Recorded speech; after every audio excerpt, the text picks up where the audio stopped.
of friends sat in a cafe, chatting, and each of them was telling a strange story that happened to him in his life, and he did not find a logical explanation for it. And in the meantime, I noticed a stranger sitting near us, and he was listening intently to what we were saying without even realizing it. He listens intently to what we say without participating in the conversation. After each one finished telling his story, I turned to that stranger and one of them asked him, "Master, have there been no events in your life for which you did not find any explanation? A story that may seem a normal story and may be strange because I have not found any explanation for it yet." Here everyone paid attention to our conversation and turned to the strange man and asked him to tell them his story so that they could decide if it was really strange. His story: "Last year I lived in one of the old houses on Osman Wall Street, and the drainage system in that house was not working properly. So the walls cracked and the wallpaper in my room was damaged. And strange shapes appeared similar to maps due to the humidity, and these shapes were changing every one day.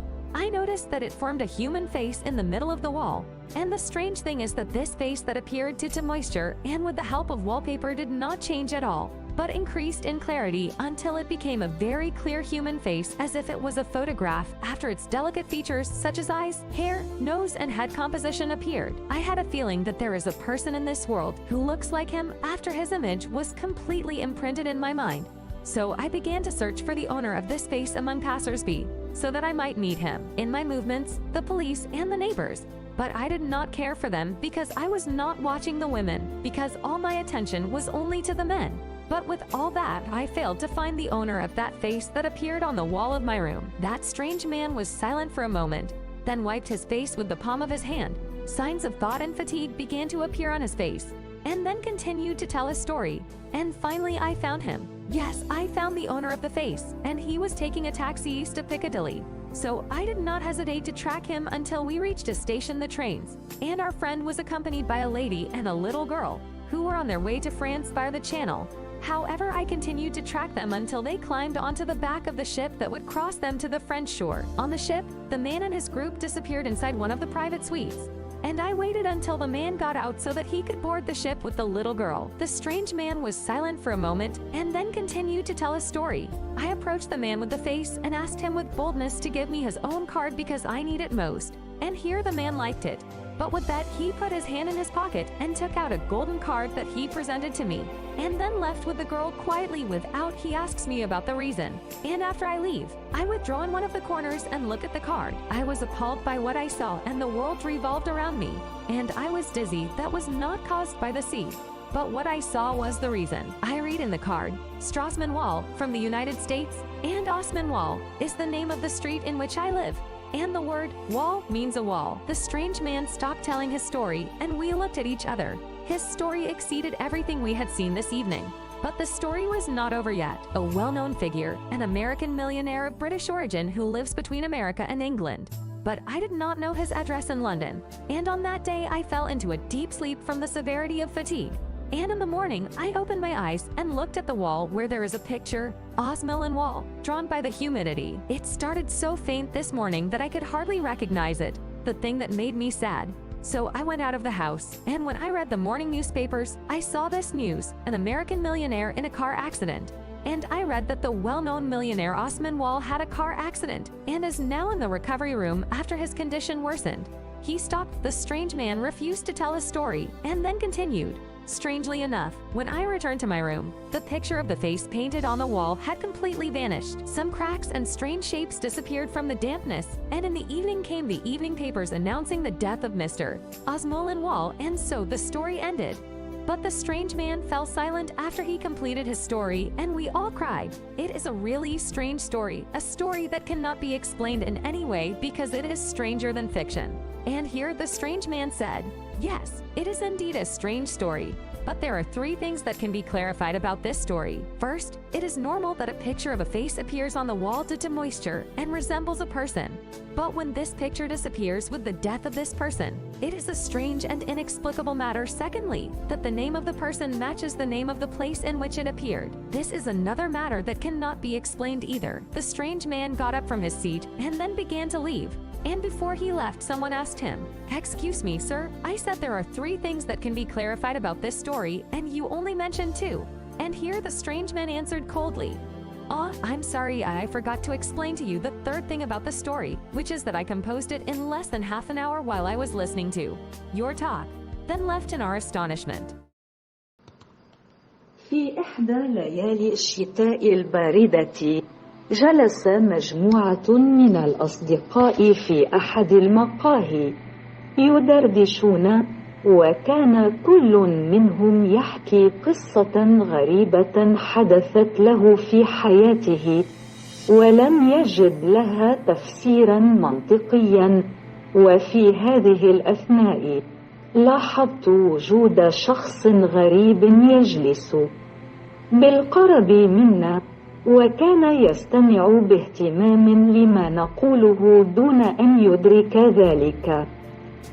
يستمع باهتمام إلى ما نقوله دون المشاركة في المحادثة.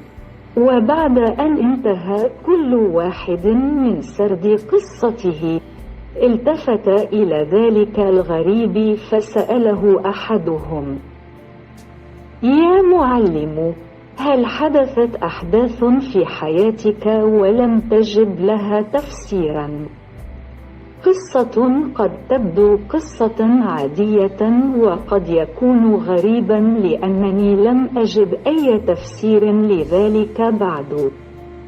وهنا انتبه الجميع لحديثنا والتفتوا إلى الرجل الغريب وطلبوا منه أن يحكي لهم قصته حتى يقرروا ما إذا كانت غريبة حقا. قصته: في العام الماضي كنت أعيش في أحد المنازل القديمة في أوزموند وول ستريت، ولم يكن نظام الصرف الصحي في ذلك المنزل يعمل بشكل صحيح، فتشققت الجدران وتضرر ورق الحائط في غرفتي، وظهرت أشكال غريبة تشبه الخرائط بسبب الرطوبة، وكانت هذه الأشكال تتغير كل يوم. ولاحظت أنها تشكل وجه إنسان في منتصف الجدار، والغريب أن هذا الوجه الذي ظهر بسبب الرطوبة وبمساعدة ورق الجدران لم يتغير على الإطلاق، بل ازداد في الوضوح حتى أصبح وجها إنسانيا شديد الوضوح، وكأنه صورة فوتوغرافية بعد أن ظهرت ملامحه الدقيقة كالعينين والشعر والأنف وتركيبة الرأس. كان لدي شعور بأن هناك شخص في هذا العالم يشبهه بعد أن انطبعت صورته بالكامل في ذهني، فبدأت بالبحث عن صاحب هذا الوجه بين المارة لعلي ألتقي به. في تحركات الشرطة والجيران، ولكني لم أهتم بهم لأنني لم أكن أراقب النساء، لأن كل اهتمامي كان على الرجال فقط. ولكن مع كل ذلك فشلت في العثور على صاحب ذلك الوجه الذي ظهر على جدار غرفتي. صمت ذلك الرجل الغريب للحظات، ثم مسح وجهه براحة يده، وبدأت علامات التفكير والتعب تظهر على وجهه. ثم واصل سرد قصته: وأخيرا وجدته. نعم، وجدت صاحب الوجه، وكان يستقل سيارة أجرة شرق بيكاديلي، فلم أتردد في تعقبه حتى وصلنا إلى محطة القطارات، وكان صاحبنا برفقة سيدة وطفلة صغيرة. كان في طريقهما إلى فرنسا عبر القناة، إلا أنني واصلت تعقبهم حتى صعدوا إلى مؤخرة السفينة التي ستعبرهم إلى الشاطئ الفرنسي. وفي السفينة اختفى الرجل ومجموعته داخل أحد الأجنحة الخاصة، وانتظرته حتى وصلوا إلى الشاطئ الفرنسي. نزل الرجل حتى يتمكن من ركوب السفينة مع الفتاة الصغيرة. صمت الرجل